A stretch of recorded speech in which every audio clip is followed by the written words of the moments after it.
Boa noite. Boa noite. Presidente interino Michel Temer repudia o estupro coletivo de uma menina de 16 anos no Rio e defende rigor na punição aos criminosos. Temer anunciou a criação de um departamento da Polícia Federal para combater a violência contra a mulher. Em mais uma conversa gravada, Renan Calheiros diz que tentou evitar a recondução de Rodrigo Janot ao cargo de Procurador-Geral da República. Ex-deputado Pedro Correia, do PP, diz em delação que ex-presidente Lula articulou um esquema de corrupção na Petrobras. Lula nega. Em visita histórica a Hiroshima, no Japão, Barack Obama relembra a bomba atômica lançada pelos Estados Unidos há 71 anos. Ele é o primeiro presidente americano em exercício a visitar a cidade. E no quadro Cara de São Paulo, a história da premiada escritora Ruth Rocha.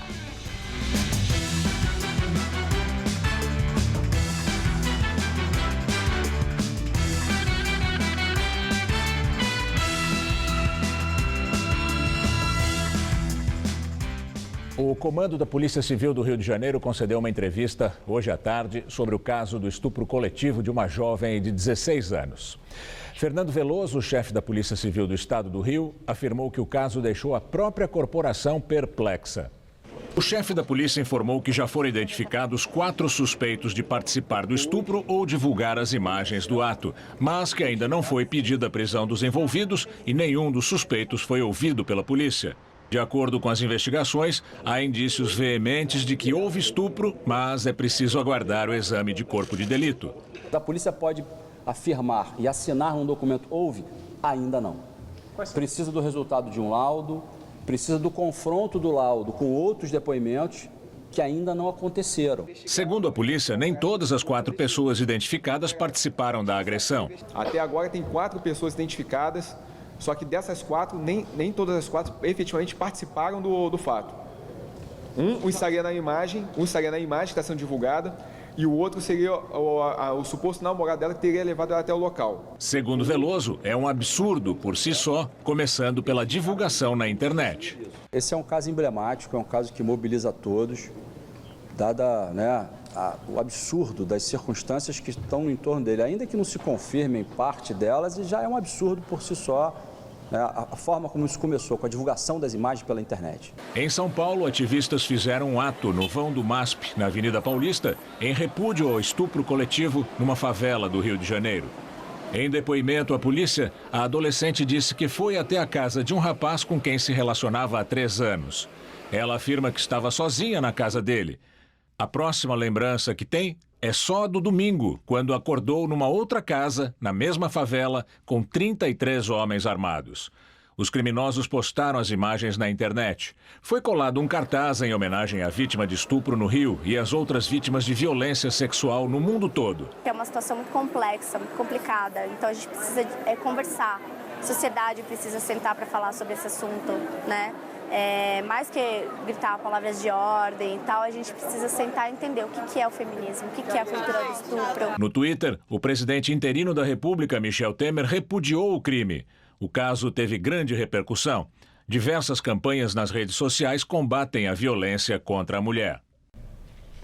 E o presidente interino anunciou ainda a criação de um departamento na Polícia Federal para combater os crimes contra a mulher. De acordo com a assessoria, Michel Temer pretende contar com a atuação de mulheres nesse trabalho. Além disso, o presidente Temer está avaliando como será o formato dessa área, que vai ter uma estrutura dentro do Ministério da Justiça para coordenar o projeto. Nova conversa gravada pelo ex-presidente da Transpetro, Sérgio Machado, mostra que o presidente do Senado, Renan Calheiros, tentou evitar que Rodrigo Janot permanecesse no cargo de Procurador-Geral da República. Os áudios foram divulgados pela TV Globo. Na gravação, Machado diz que o Senado não deveria ter aprovado a recondução de Rodrigo Janot para o cargo de Procurador-Geral da República para mais 2 anos. Janot foi reconduzido em setembro de 2015. Renan Calheiros responde afirmando que tentou evitar a permanência de Janot, mas disse que estava sozinho. A assessoria de imprensa de Renan informou que o senador agilizou a recondução de Janot ao cargo, no 2º mandato da presidente Dilma. Repercutem os documentos divulgados pela revista Veja da pré-delação do ex-deputado Pedro Correia. Num deles, o ex-presidente do Partido Progressista faz um relato contundente do envolvimento do ex-presidente Lula no Petrolão. Pedro Correia cumpria pena em regime semiaberto, condenado no mensalão petista, quando foi novamente preso em abril do ano passado, por envolvimento no esquema de corrupção da Petrobras. A delação dele ainda não foi homologada pelo ministro Teori Zavascki, relator da Lava Jato. Pedro Correia disse que usou a política para negociar propinas por mais de 30 anos. Num dos documentos publicados pela revista Veja, Correia diz que o ex-presidente Lula gerenciou pessoalmente e de dentro do Palácio do Planalto o esquema de corrupção da Petrobras, desde a indicação dos diretores da estatal até a divisão do dinheiro desviado entre políticos e partidos. O ex-deputado relata uma reunião entre Lula e o ex-presidente da Petrobras, José Eduardo Dutra, para tratar da nomeação de Paulo Roberto Costa para a diretoria de abastecimento, por indicação do PP. Costa é um dos delatores da Lava Jato e já foi condenado na operação. O trecho começa com Lula cobrando Dutra sobre a demora para nomear Costa. O então presidente da estatal, segundo Correia, respondeu que a mudança era um assunto complicado dentro da empresa e que não era apenas competência dele nomear Costa. Lula teria ameaçado demitir os conselheiros.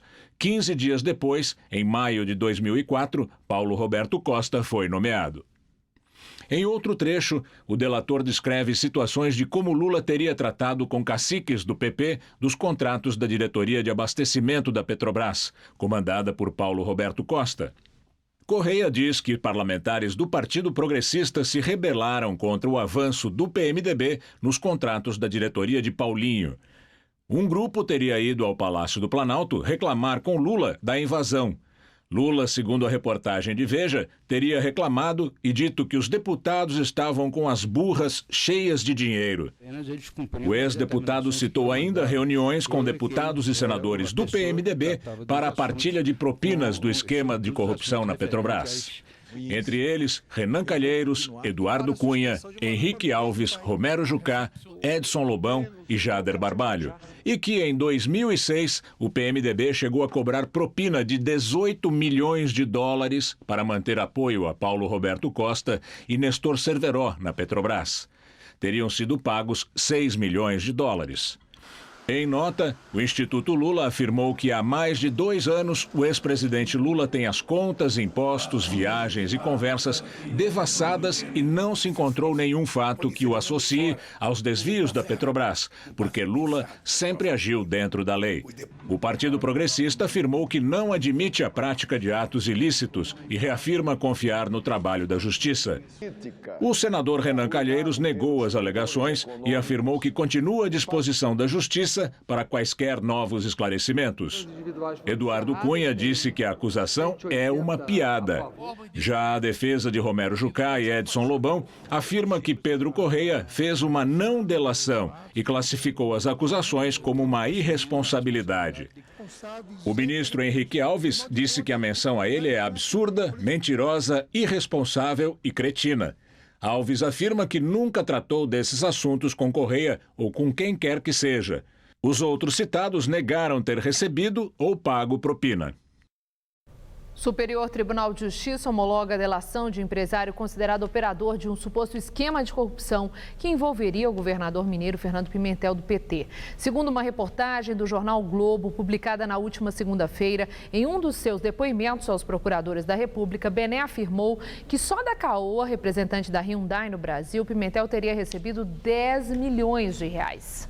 Bené também teria dito que houve irregularidades em negócios financiados pelo BNDES na Argentina e em Moçambique e que Pimentel seria um dos supostos beneficiários.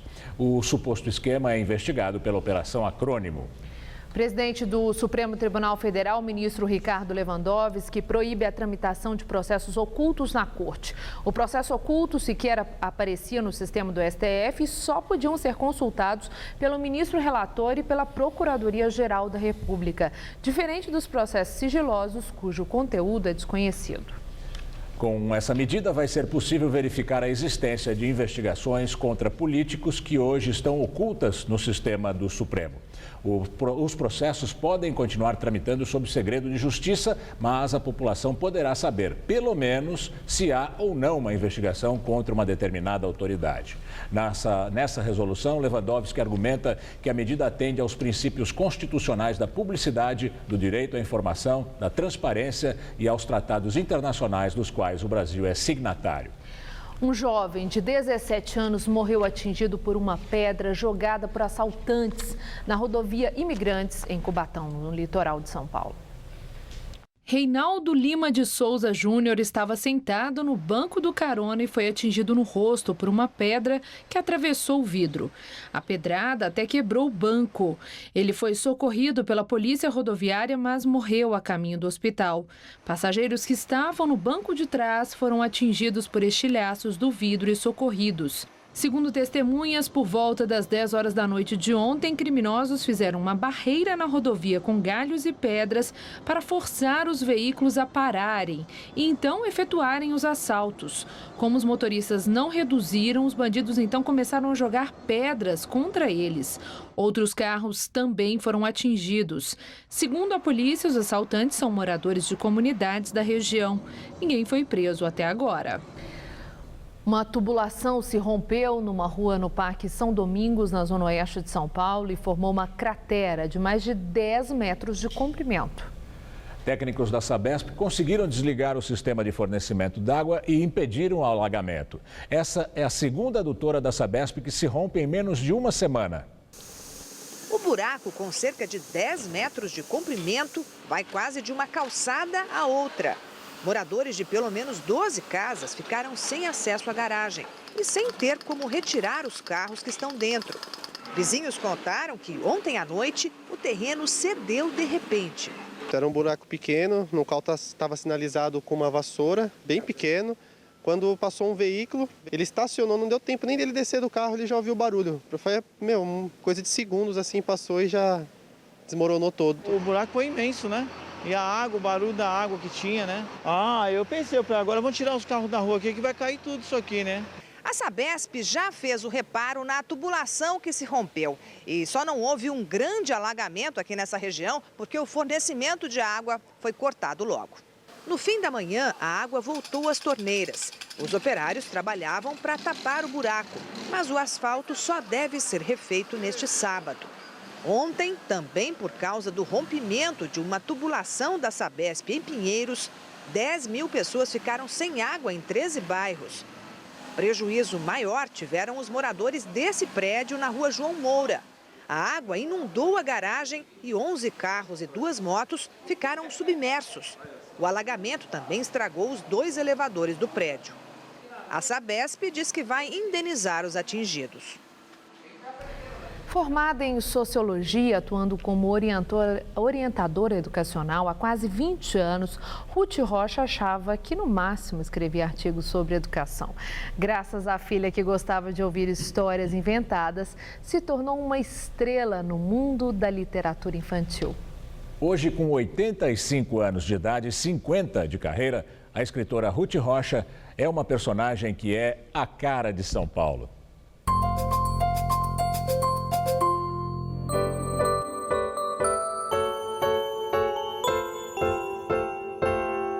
Marcelo Marmelo Martelo já vendeu 12 milhões de exemplares. O Reizinho Mandão virou peça de teatro. Lançamento de livro até na sede das Nações Unidas. E tem dicionário, e almanaque, e mais uma obra, e outra. E assim, Ruth Rocha já soma mais de 200 títulos publicados. É ótimo, né? Por exemplo, uma coisa que não me cansa nunca é quando vem uma pessoa falar comigo na rua, num restaurante, qualquer lugar, e que diz, eu conheço seus livros, eu li todos os seus livros quando era pequena, ou então, minha filha leu todos os seus livros, minha filha aprendeu a ler no seu livro. Isso me emociona muito. E depois vira jornalista. Pois é, você é. Que bacana. Acostumada a momentos de tietagem explícita, a senhora de 85 anos está cercada de livros. Não só dela. Na estante de Ruth Rocha, grandes clássicos brasileiros e o registro do dia em que a fã era ela, o autógrafo da também escritora Clarice Lispector. Formada em Sociologia, passou 18 anos como orientadora educacional no Colégio Rio Branco, em São Paulo. Mas foi a filha que, com a mania de pedir histórias inventadas, apontou o destino da mãe. Um dia ela me perguntou: mãe, por que preto é pobre?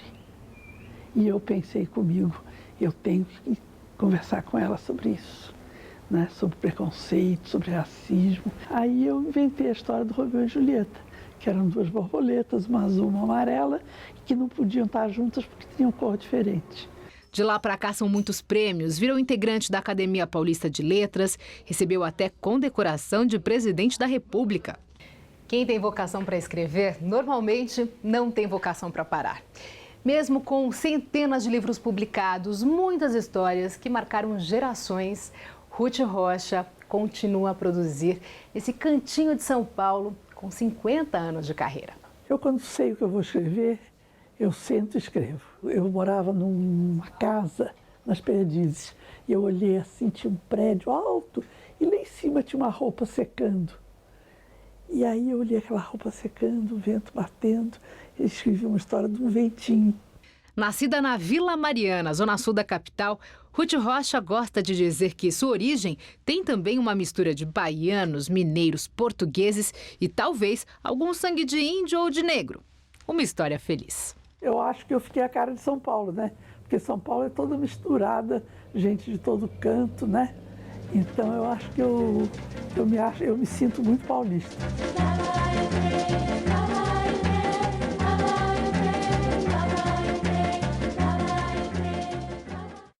A Parada do Orgulho LGBT de São Paulo, que será no próximo domingo, comemora 20 anos. O tema deste ano é Lei de Identidade de Gênero Já, todas as pessoas juntas contra a transfobia.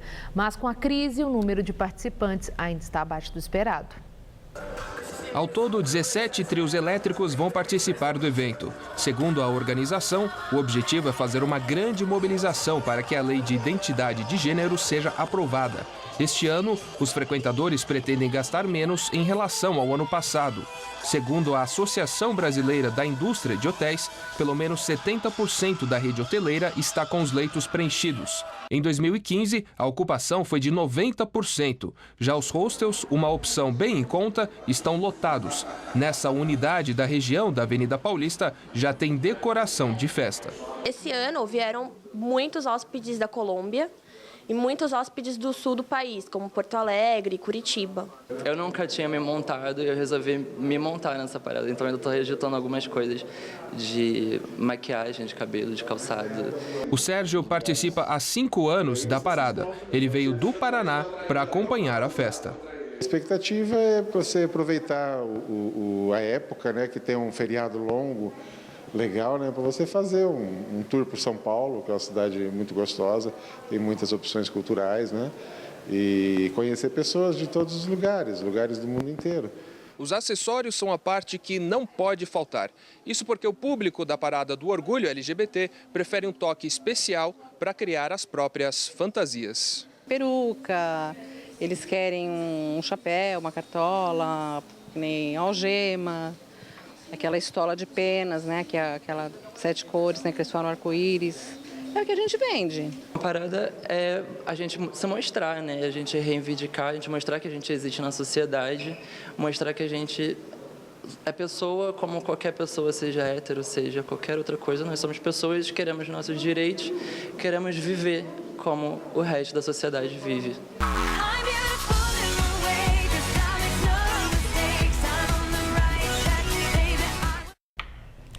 E um sistema de baixa pressão provoca chuvas volumosas nos estados do sul e centro-oeste do país. Essa instabilidade também vai ser sentida aqui no sudeste nos próximos dias com o enfraquecimento da massa de ar seco que está na região.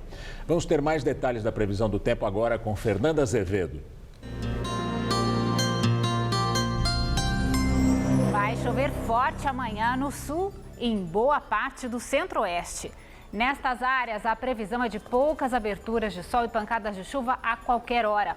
O maior volume fica concentrado nesta faixa azul, que vai de Santa Catarina, passando pelo Paraná até o sul do Mato Grosso do Sul.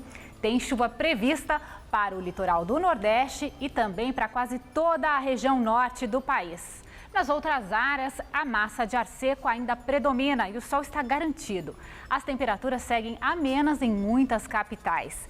Em Brasília, a máxima será de 28 graus e de 27 graus em Belo Horizonte. As áreas de instabilidade do sul se aproximam do estado de São Paulo e enfraquecem o ar seco. No centro-oeste e sul do estado, a chuva vem à tarde. Na faixa leste e litoral, a previsão é de muita nebulosidade e chuva à noite. Em Votuporanga, as temperaturas variam de 16 a 32 graus. Em Barretos, mais ao norte do estado, variam de 18 a 29 graus. E mais ao leste, em São José dos Campos, as temperaturas variam de 15 a 27 graus. Aqui na capital, o dia amanhece mais fresco e encoberto. A sensação de abafamento aumenta à tarde, pode chover. Mínima de 15 e máxima de 23 graus. No domingo, a chuva pode ser mais intensa à tarde e os termômetros chegam a 25 graus.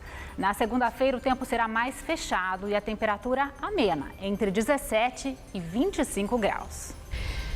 E voltamos a falar sobre o caso de uma jovem de 16 anos que foi estuprada por cerca de 30 homens em uma favela da zona oeste do Rio de Janeiro. O ministro da Justiça, Alexandre de Moraes, se reuniu agora há pouco com o secretário de Segurança Pública do Rio de Janeiro, José Mariano Beltrame, para discutir o combate à violência contra a mulher. Segundo o ministro, o crime contra a adolescente não vai ficar impune. Alexandre de Moraes convocou uma reunião com secretários de Segurança Pública de todo o país para a próxima terça-feira para discutir o tema.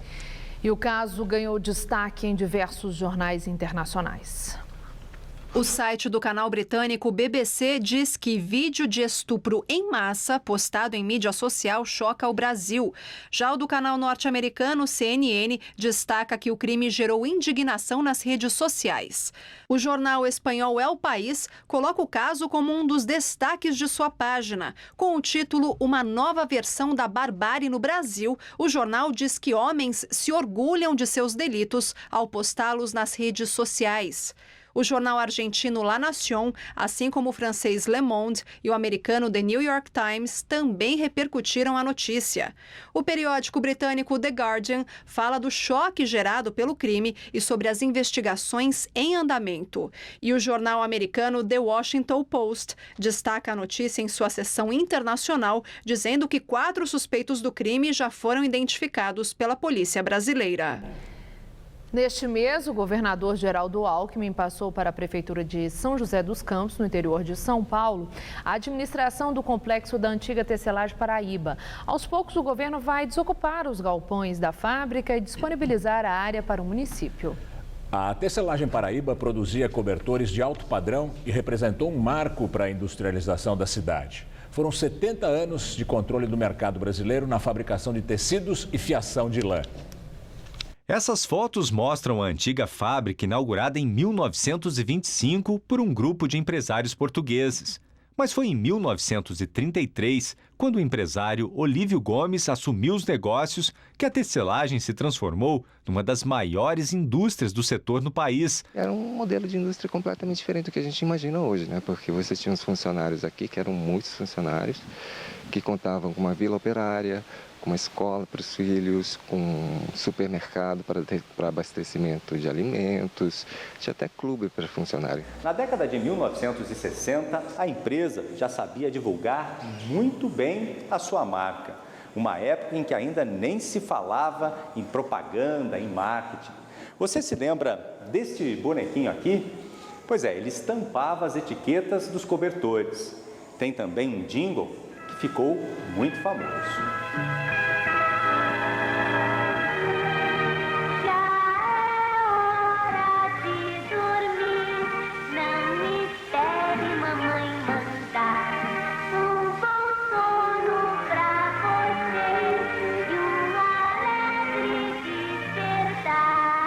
A propaganda passava todas as noites no mesmo horário na TV. é uma marca muito forte e havia um departamento muito criativo aqui na Paraíba. A gente tem exposto ali no museu uma série de desenhos, estudos, enfim, com relação a todo o logotipo. E havia uma série de brindes, tinha o jogo da memória, tinha bonequinho de plástico, bonequinho de feltro. A empresa cresceu tanto que a família Gomes decidiu investir também em agricultura e agropecuária. Nos anos 70, a tecelagem Paraíba dominava cerca de 70% do mercado nacional e exportava para mais de 90 países. Mas 20 anos depois, com dificuldades financeiras, encerrou as atividades. Do complexo da antiga fábrica sobraram apenas os grandes galpões, que hoje abrigam departamentos do governo estadual. Há ainda algumas máquinas que aos poucos estão sendo substituídas por equipamentos mais modernos. É que parte dos bens foi passada para ex-funcionários, em troca dos pagamentos das rescisões trabalhistas. Eles montaram uma cooperativa, conseguiram o direito de usar a marca e ainda mantêm a fabricação dos cobertores. E, de alguma forma, a memória da tecelagem Paraíba. É o que nos move, né? Essa marca é uma marca muito famosa, cheia de nostalgia, né? E de muita responsabilidade.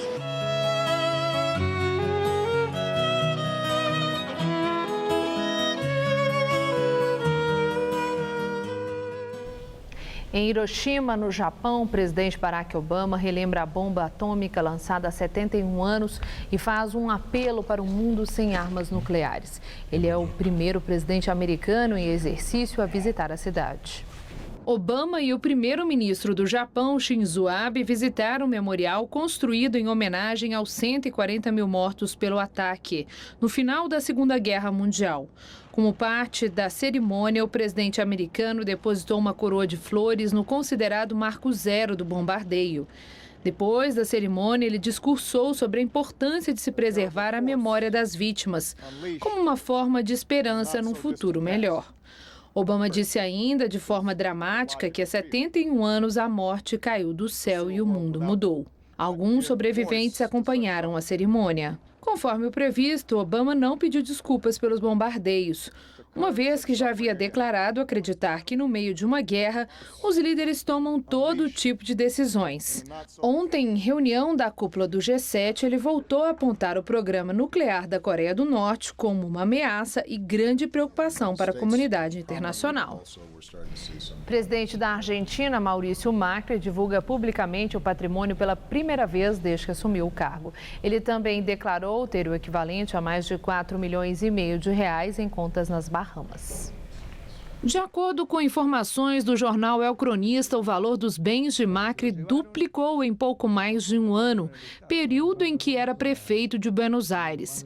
Sua fortuna, inicialmente declarada como sendo equivalente a 13 milhões de reais, passou para 28 milhões. Segundo a publicação, o principal motivo para a discrepância é que na declaração de 2015, Macri deu um valor simbólico às suas ações em diversas empresas e que agora declarou o valor real. Em abril, Macri foi citado nos documentos vazados pelo Panama Papers como tendo participação em uma empresa offshore.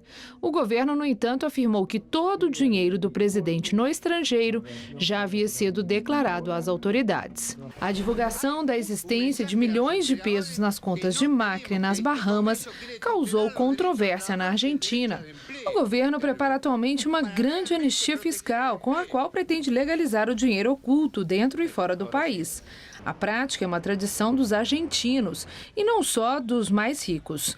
Alguns cálculos não oficiais falam em 200 bilhões de dólares ocultos. O juiz Sérgio Moro, que coordena a Operação Lava Jato, criticou hoje, durante um simpósio em Curitiba, 2 projetos de lei que tramitam no Congresso Nacional. Um dos projetos propõe que pessoas presas não poderiam fazer acordo de delação. O outro projeto mudaria uma decisão do Supremo de liberar da prisão os condenados em segunda instância. O juiz Sérgio Moro disse que os projetos são uma tentativa de retorno ao status quo da impunidade dos poderosos. Os projetos são de autoria do deputado federal Valdir Damos, do PT, um dos interlocutores gravados em conversas com o ex-presidente Luiz Inácio Lula da Silva, em março, tentando obstruir a justiça. E vamos agora à entrevista do dia com Rodolfo Gamberini. Hoje entrevistamos a deputada federal Luísa Erundina, do PSOL, ex-prefeita de São Paulo. Boa noite, deputada. Boa noite, Gamerino. Boa noite, telespectadores. É um prazer estar aqui. Deputada, na sua opinião, o afastamento temporário da presidente Dilma da presidência da República é um ato jurídico perfeito ou foi uma espécie de armação conservadora para tirar a presidente e depois estancar com as investigações da Operação Lava Jato? Olha, Gamberini, todos os fatos estão a indicar essa última hipótese, ou seja, que aqueles que estão incomodados por estarem atingidos, né, com as delações premiadas, querem a todo custo, né, barrar esse processo e usaram para isso um processo de afastamento da presidente, sem ter absolutamente nem objetivamente a configuração do que é exigido na Constituição para que se afaste um presidente da República, que é crime de responsabilidade. Não se comprovou nenhum crime de responsabilidade. Como é que a senhora vê o Brasil hoje? Olha, com muita preocupação, mas ao mesmo tempo com esperança de que esse processo doloroso, sofrido, né, constrangedor, porque está projetando uma imagem do Brasil lá fora bastante ruim, né? Mas, por outro lado, a sociedade nunca discutiu tanto política. E no sentido de interferir nas decisões políticas, interferir no processo político, a juventude está indo às ruas, né, sem estar conduzido por nenhum líder, nem por nenhum partido político, o que mostra que a juventude se interessa por política, está querendo participar. Isso eles já disseram nas ruas, na jornada de 2013. Então, lamentavelmente, esse processo é a principal causa da crise econômica, é a crise política, a crise institucional, que gerou esse mal-estar, essa crise multifacetada e que hoje está deixando o país numa situação bastante delicada do ponto de vista de conseguir indicar o rumo por onde retomar o processo de construção do nosso país e do desenvolvimento nacional. É interessante ver a senhora com quase 82 anos de idade, tendo sido fundadora do PT lá no começo dos anos 80, e neste momento fundando um novo partido falando de esperança. A senhora acha, a senhora ri, né? A senhora acha que o PT não foi um partido no passado, que a senhora fundou, um partido e virou outra coisa quando chegou ao poder? É verdade. Um partido, para se justificar, ele nascer em determinado momento, supõe que haja uma demanda da sociedade para que se crie um outro instrumento. Foi o caso do PT. O PT nasceu, né, no pós-ditadura militar, no fim da ditadura, com uma sociedade altamente mobilizada, participando e querendo mudanças. E então nasce o PT nas portas de fábrica, nos sindicatos, na periferia dos grandes centros urbanos, no campo. Com setores da igreja. Com o setor da igreja, o setor progressista da igreja. Enfim, e nesse sentido fazia, né, se colocava, né, como imperativo histórico o surgimento de uma proposta como a do Partido dos Trabalhadores. Envelheceu muito cedo. Envelheceu porque se adequou, se acomodou e se formatou no sistema político que está dado aí, que está absolutamente exaurido, esgotado. Agora, a senhora acha que esse sistema político brasileiro atual comporta um partido legítimo de esquerda que não coopte com os setores mais conservadores? Não tem a menor dúvida. Isso está se dando na Europa, em vários países da Europa, aqui mesmo nos Estados Unidos. A Europa está indo para a direita, hein? Não, mas existem experiências interessantes, como o Podemos na Espanha, o Syriza na Grécia e também em Portugal, na Itália. Exatamente a emergência de um novo movimento político, passando muito pela juventude, que não quer mais esse sistema, né, rejeita e não se vê representado nem identificado com nenhum desses partidos que estão aí. Então, a nossa proposta aqui no Brasil é embrionária, é o Raiz Movimento Cidadanista, que ao mesmo tempo que resgata a cultura, a civilização Ubuntu dos africanos, dos indígenas, né, dos ameríndios, com o Tecoporã, que é a forma de viver bem. É o que é um tipo de democracia direta? Exatamente. E o ecossocialismo, Quer dizer, então, rejeita o capitalismo. Como é que a senhora vai explicar isso tudo para o povo brasileiro? É simples, porque a nossa proposta ela é horizontal, ela desperta o debate via redes sociais. Nós estamos há 1 ano e meio com essa proposta e já está em fase de se formalizar o partido com essa preocupação. Não temos chefes, não temos presidentes, inclusive não há votação. As decisões se dão, né, por consenso progressivo e de baixo para cima, que são os círculos temáticos ou geográficos que estão espalhados pelo país, e a coordenação se dá através do processo democrático das redes sociais. A senhora está me lembrando uma música do Caetano Veloso que eu ouvi hoje, que diz que vida sem utopia não há. Exato. Eu não viveria. Se você me lembra a minha idade, né, e ainda se estranha, como é que eu tenho energia e ainda esperança, exatamente porque a política vista dessa forma, né, como uma utopia, como um sonho. Eu costumo dizer, um sonho que termina no tempo de vida nosso, sendo conquistado, isso não é um sonho, isso é uma meta que se consegue. Para ser sonho e utopia, tem que ultrapassar, extrapolar nosso tempo de vida, que é o que está acontecendo. Eu quero deixar para a juventude, né, algo que eu ajudei a construir, para que ele se sinta identificado, a juventude se sinta identificada e passe a gostar e a se envolver com política. A senhora acha que utopia é uma boa ferramenta para ser candidata à Prefeitura de São Paulo, enfrentando Haddad, Russomano, João Dória? Sem dúvida, Gamberini, porque o meu cálculo o meu cálculo não é eleitoral. Eu sou de um partido pequeno, que é o PSOL, mas muito combativo, tem se destacado nessa conjuntura de resistência, né, de denúncia de tudo aquilo que está errado no país, né, e não tem tempo de televisão, vai ser negado, a menos que a gente consiga uma ação que a gente encaminhou junto à Justiça Eleitoral, de que, por conta de sermos poucos deputados na bancada federal, não teríamos tempo para participar do debate com os outros candidatos. Sim. Mas, apesar disso, nós temos um vínculo muito forte, permanente, histórico, com os segmentos sociais, populares, com os movimentos também de classe média. Temos feito rodas de conversa na cidade inteira, com os mais diferentes segmentos de classe, e há um apelo, não do ponto de vista só eleitoral, mas do ponto de vista da discussão política, para entender o que está acontecendo, o que é possível fazer. E isso, a meu ver, qualifica o debate, é um pouco, talvez, esse o meu papel nesse processo de disputa eleitoral. Uma última pergunta para a senhora responder de maneira concisa. Se a senhora não for para o segundo turno, quem a senhora apoiaria? Eu vou estar no segundo turno. Tá bom. A utopia permanece. Sem dúvida. Muito obrigado. Muito obrigado pela entrevista. Eu que e agradeço. Boa sorte. Obrigada. Boa noite. Boa noite. Estela? O bairro de Guaianazes, no extremo da zona leste de São Paulo, completa esse mês 155 anos. Apesar de centenária, a região ainda não é muito desenvolvida e a maior parte dos moradores se desloca por horas para trabalhar no centro. Mesmo assim, jovens moradores de Guaianazes têm orgulho do bairro e trabalham para preservar a história da região. Quando Dona Isabel chegou da Bahia 50 anos atrás, Guaianazes era bem diferente. Não tinha nada, não tinha luz, não tinha nada. O bairro na Zona Leste, com 270 mil habitantes, cresceu a partir das olarias do passado e dos trilhos da estrada de ferro que escoavam os tijolos e também a produção das pedreiras da redondeza. Foi em volta da igreja de Santa Cruz, fundada em 1879, que o povoado se expandiu a partir da década de 1940. O nome Guaianazes vem dos primeiros moradores, os índios guaianás, que com a chegada dos portugueses desapareceram totalmente no fim do século XVI.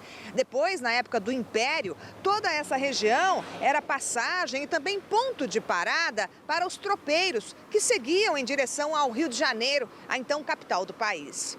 Esse professor, autor de um romance baseado na história do bairro, conta que Guaianazes surgiu de uma mistura de povos. Nós temos japoneses, italianos, alemães. Que vieram trabalhar. Sem dúvida, nordestinos de forma geral. E mantém a condição de bairro dormitório. Sua grande maioria trabalha fora do bairro, né? Trabalha ainda fora, pegando suas conduções para vir tarde da noite e dormir por aqui. O crescimento desordenado, fruto da construção de moradias em áreas invadidas, deixou o espaço cada vez mais apertado e sem a infraestrutura que os moradores precisam. falta saúde. Quer dizer, tem um hospital para a região de Guaianazes e Lajeado, né? Aí por volta de 500 mil habitantes. Falta um AMA, né? A questão da educação tem os seus problemas, saneamento básico, né? Na contramão das dificuldades, esse grupo de jovens trabalha para guardar a memória do bairro. Eles se reúnem com os moradores mais antigos para colher depoimentos e estão juntando documentos e fotos para um acervo digital que vai contar a história de Guaianazes. A gente vem descobrindo aí coisas muito importantes. Por exemplo, há um vestígio de que existia um espaço aqui que foi um aparelho do DOPS na década de 70, né? Você tem os grupos de samba, as escolas de samba.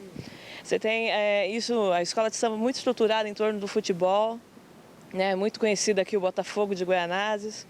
Então você tem todo um processo que a gente busca coletar esse material, guardar e registrar ele digitalmente para futuramente aí ficar num acervo público digital. Em nota, a Coordenadoria Regional de Saúde, Leste, informa que os distritos de Guaianazes e Lajeado têm 12 unidades básicas de saúde, além de outras unidades de atendimento especializado. O texto diz ainda que uma nova unidade de pronto atendimento, prevista para ser inaugurada neste semestre, deve atender mais de 260 mil moradores da região. Dívida pública federal cai 3% em abril na comparação com março para 2,790 bilhões de reais. Segundo o Tesouro Nacional, a redução da dívida no mês passado se deve aos resgates de títulos públicos em valores superiores aos das emissões pelo governo. E vamos agora ao comentário de economia com Vinícius Torres Freire. A situação do emprego ainda é triste, a pobreza cresce. Mas, no mês de maio, os brasileiros ficaram um pouco mais otimistas quanto ao futuro da economia. Isso tem importância para a economia real. Pessoas com medo do futuro não gastam, não fazem crediário. A melhoria começou devagarinho, quase imperceptível, na virada do ano. Em maio, as pesquisas que medem a confiança de consumidores e empresários, no entanto, deram um salto maior. Segundo as instituições que fazem esses levantamentos, o motivo foi o afastamento de Dilma Rousseff. A mudança de governo, apoiada pela maioria dos brasileiros, deu alguma esperança de que o pior pode ficar para trás. O índice de confiança do comércio da Fundação Getúlio Vargas subiu para o melhor nível desde junho de 2015. A expectativa quanto ao futuro não é pessimista pela primeira vez desde dezembro de 2013, segundo outro índice, o Índice de Confiança do Consumidor, também da FGV. O índice de confiança do empresário industrial da CNI não estava tão alto desde o início de 2015 também. Além do mais, as previsões econômicas eram de que, pelo menos, a economia pararia de piorar no segundo semestre. Ficaria no buraco, mas não cavaria um fosso ainda mais fundo. O ânimo dos brasileiros vai durar? Depende. A gente vai ver na quarta-feira que vem que a atividade econômica, o PIB, continua afundando. O desemprego ainda vai aumentar. Mesmo quando a economia em geral passa a melhorar, o desemprego só melhora depois. O crédito nos bancos e a renda do trabalho continuam a cair de modo muito feio. Então, de onde pode vir alguma melhoria que possa sustentar esse aumento de ânimo dos brasileiros? O programa econômico do novo governo não pode desandar e tem de ser aprovado no Congresso. Com a bagunça política e os escândalos, isso não é garantido. O governo também tem de ser capaz de destravar investimentos das empresas e permitir uma baixa rápida dos juros. Assim, em algum canto, a economia passa a crescer de novo. Melhora que se espalharia devagarinho pelo resto do país. É pouco, mas agora é pelo menos alguma esperança. Boa noite. Você vai ver a seguir as notícias do Brasileirão neste fim de semana e também o clássico paulista entre São Paulo e Palmeiras. E o novo naufrágio de barco com imigrantes. A Força Naval da União Europeia divulga o vídeo do acidente. Não há registros de mortos. Qual Casper você é? Eu sou jornalismo. Eu sou relações públicas. Eu sou publicidade e propaganda. Eu sou rádio, TV e internet. A minha Casper é comunicação. Aqui tem teoria, prática, oportunidade de estágio e a melhor localização. Essa é a minha Casper. Essa é a nossa Casper.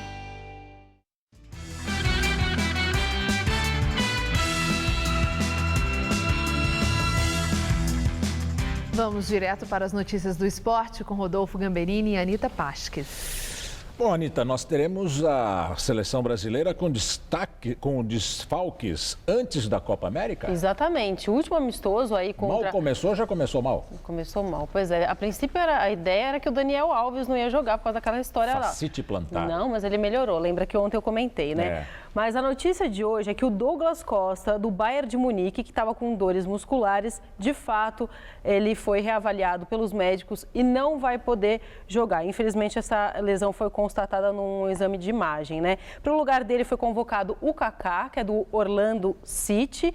Logo depois da divulgação dessa notícia, o Jonas falou com a imprensa. Vamos ver. O Douglas já chegou um pouco carregado, né? Acho que foi adutor, parece. Fim de temporada, desgaste físico, é natural que alguns jogadores sentem, ainda mais ele que jogou a maioria dos jogos no Bayern. Então houve esse corte, a gente fica triste porque é um grande jogador, está numa fase espetacular no Bayern. O jogo de domingo para muitos é um simples amistoso, mas para você é um jogo como outro qualquer, é um jogo importante, é muito importante. Classifica como um jogo importantíssimo que serve para preparar a seleção para a Copa América. Então, vamos ter aí somente esse amistoso antes do início da competição. Então, vai servir muito, não só para mim, mas para todos. Ritmo de jogo, ali com os companheiros, fazer uma parceria legal. Então, acho que faz parte esse processo, esses amistosos fazem parte em relação a isso para a gente estar bem e estar conhecendo melhor as características de cada um, definindo também um esquema tático para a gente chegar forte na Copa América. Neste fim de semana começa a 4ª rodada do Brasileirão, mas ontem 2 jogos fecharam a 3ª rodada. É isso, o Internacional venceu com gol contra e o Atlético Mineiro perdeu em casa para o Grêmio. Vamos aos gols. No Beira-Rio, o Internacional venceu o Sport e subiu para a 3ª posição. René marcou contra e definiu o resultado em Porto Alegre. 1-0 o placar final. No estádio Independência, o Grêmio não tomou conhecimento do Atlético Mineiro e decidiu a partida no primeiro tempo. Marcelo Oliveira abriu o marcador aos 17. 8 minutos depois, Luan recebeu na frente e com muita categoria tirou do goleiro Vitor para fazer o segundo. Nos acréscimos, contra-ataque mortal do time gaúcho. Luan invadiu a área, passou fácil pela marcação de Ed Carlos e bateu cruzado para definir o jogo. 3-0. Com a vitória, o Grêmio já é o vice-líder do Brasileirão. Agora sim, vamos para os jogos desta 4ª rodada do Brasileirão. Tem muitos jogos bons, viu, Gamberini, aí pela frente, mas a gente destaca São Paulo e Palmeiras e Fluminense e Botafogo. Vamos à rodada. Cruzeiro e América Mineiro jogam às 16h no Mineirão. Às 6h30, na Arena da Baixada, tem Atlético Paranaense e Figueirense. E às 9h, na Arena Condá, a Chapecoense recebe o Santa Cruz. Domingo, às 11h, jogam Ponte Preta e Flamengo em Campinas e Sport e Corinthians na Ilha do Retiro. 3 partidas acontecem às 16h. O Vitória enfrenta o Atlético Mineiro na Arena Fonte Nova. Fluminense e Botafogo fazem o clássico carioca em Volta Redonda e no Morumbi tem o choque rei entre São Paulo e Palmeiras. Fechando a rodada, às 6h30, o Santos encara o Internacional na Vila Belmiro e em Porto Alegre tem Grêmio e Coritiba. Anitta, o que a gente deve esperar desse São Paulo e Palmeiras? Bom, 2 times muito desfalcados, mais o São Paulo do que o Palmeiras, O São Paulo simplesmente deve ir sem o Caleri, que é o goleador do time, sim, com 12 gols, é o artilheiro do time. E o São Paulo não vence um clássico há 10 jogos. Lá do lado do Palmeiras, a tarde foi quente. Apesar da gente estar passando frio aqui em São Paulo, a tarde foi muito quente. Porque o Cuca, técnico do Palmeiras, foi denunciado ao STJD pelo uso do ponto eletrônico na partida contra o Fluminense. Ele recebeu essa informação durante a coletiva de imprensa, ficou bastante aborrecido. Vamos ver esse ponto eletrônico, como é que é? Ele fala com os jogadores? Não, ele fala com... Ele recebe informações de fora. Ele não pode receber, se ele está ali, ele não pode receber de fora do estádio? De fora do campo. Ele não pode receber nenhum tipo de informação que não seja dali, da comissão técnica dele, que está em campo. O que vem de fora não pode. Vamos ver o que ele falou. Não vou dizer, não, é um duelo de jogadores, é duelo de treinador também, claro. Tem um grande treinador, um ganhador, muito ganhador, mais que eu. Um cara muito experiente. Então, o respeito por ele existe. Eu acho que vai ser um jogo bom. Eu lamento apenas não ter a torcida podendo fazer parte do espetáculo, né? Não porque é no Morumbi o jogo, mesmo que fosse no Palmeiras, é ter o campo cheio, dividido, né? Como muitas vezes a gente já viu. Eu não usei. Eu estou lá em cima das cadeiras, se alguém me vê falando em algum momento no rádio, em alguma coisa, pode me punir sem problema nenhum. Fui expulso lá no Voaden, aí pegam a câmera filmando o que você fala e ainda põe as letrinhas embaixo. Eu não sei porquê, né? Tem tanta coisa para se preocupar. Agora está se preocupando com esse ponto. Vai ver que a gente ganhou esse jogo lá por causa do negócio aí. Essa merda que nem funciona. Eu ia falar, foi a coletiva dos PIS, essa daí. Bom, amanhã é dia de final da Liga dos Campeões. Real Madrid e Atlético de Madrid se enfrentam no estádio Giuseppe Meazza, o famoso San Siro, em Milano, Itália. Ai, que charme! E para essa belíssima final espanhola em terras italianas, o técnico do Real Madrid, o Zinedine Zidane, sabe que a partida vai ser complicada e que o segredo vai ser correr, correr e correr. O estádio Giuseppe Meazza está pronto para receber a final da Champions League. Real e Atlético de Madrid terão 90 minutos para disputar a taça de clubes mais cobiçada do planeta. Os colchoneiros chegaram na tarde de ontem a Milão. A programação foi seguida à risca. O Real faria o mesmo, mas problemas com o hotel onde a delegação está hospedada atrasaram em um dia a chegada dos merengues à Itália. Por mais que os jogadores evitem falar, este jogo é sim uma revanche da decisão de 2014 vencida pelo Real. Nunca na história da Champions, duas equipes da mesma cidade repetiram uma final. O jogo de amanhã é tão significante que o atacante do Atlético, Fernando Torres, resumiu o sentimento em uma frase. Sem dúvida, amanhã será o jogo da minha vida. Do outro lado, o espírito de equipe dá o tom dos discursos, até mesmo quando o entrevistado é Cristiano Ronaldo. O importante é vencer, com ou sem gol de Cristiano. Eu não me importo, porque se vencermos, todos nós vamos ganhar. E o que conta é o Real Madrid. É isso, né, Anitta? Vai ser jogão, hein? Vai ser jogão. 3h45 da tarde. Obrigado, Anitta. Semana que vem, Celso Cardoso estará de volta e eu de férias. Que bom. Boas férias para você. Boa noite. Obrigada, boa noite. Estela. E agora vamos ao comentário de cultura com César Job. Buscar a essência da ópera, que é o colocar o teatro e a música juntos no palco, é o objetivo do diretor teatral Roberto Alvim e do maestro Emílio Patarra, com a montagem de A Voz Humana, famosa peça de Jean Cocteau, de 1930, musicada por Francis Poulenc. A estreia acontece hoje no Club Noir, na Rua Augusta. No palco, a soprano Tati Helene e o pianista Diego Salles. Ela vive uma mulher que fala ao telefone com seu antigo amante. No princípio, ela finge estar bem, mas aos poucos deixa transparecer seu verdadeiro estado emocional. Outras duas boas montagens entraram em cartaz na cidade. Uma é o musical As Quatro Faces do Amor, com direção de Tadeu Aguiar. A peça comemora os 70 anos do músico Ivan Lins e conta uma história de amor embalada pelas canções do compositor, tocadas ao vivo por um trio de piano, violino e violoncelo. No elenco, Amanda Acosta, André Dias, Jarbas Homem de Melo e Sabrina Corgucci. No Teatro Nair Belo, no Shopping Frei Caneca. Já o espetáculo Isadora está no auditório do MASP.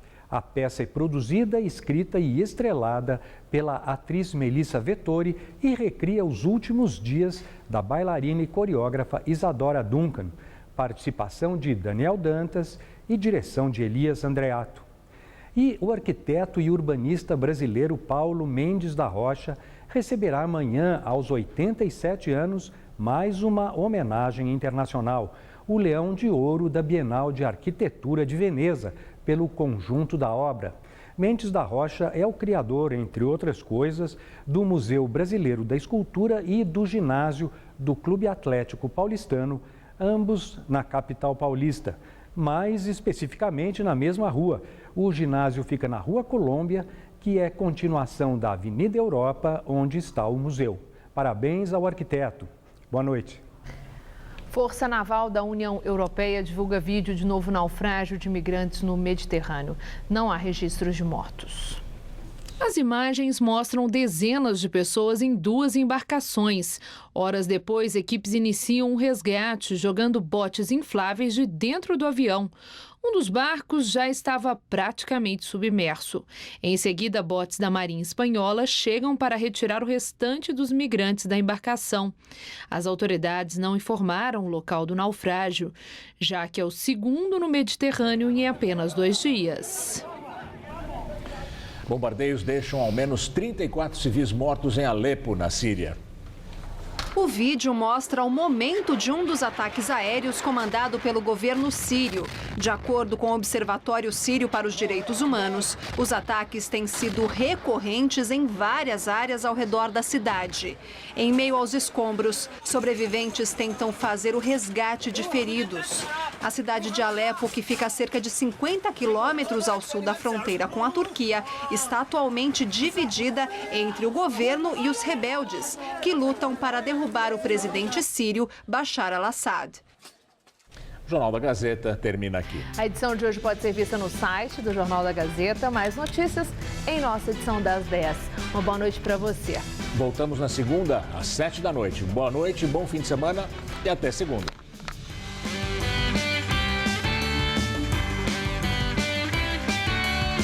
Não perca a Semana com Ronald Rios. Logo mais, 10h30 da noite.